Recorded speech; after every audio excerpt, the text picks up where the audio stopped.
বন্ধুত্ব একমাত্র সিমেন্ট যা সবসময় পৃথিবীকে একত্রে রাখতে পারবে।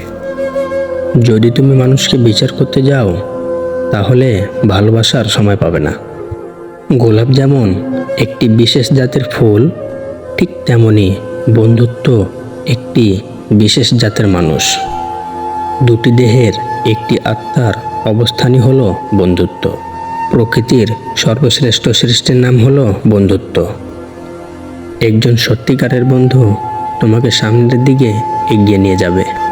গোপনীয়তা রক্ষা না করে চললে বন্ধুত্ব টিকে থাকে না। বন্ধু মানে একজনের মন খারাপ করে থাকলে অন্যজন তার মন ভালো করে দেয়।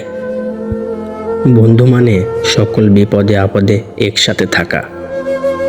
বন্ধু মানে সারাক্ষণ একে অপরকে বিরক্ত করতে থাকা। বন্ধু মানে স্কুলের নাম প্রেজেন্টের সময় তার হয়ে নাম প্রেজেন্ট করে দেওয়া। পৃথিবীতে সব সম্পর্ক শেষ হয়ে গেলেও বন্ধুত্ব কখনো শেষ হয়ে যায় না।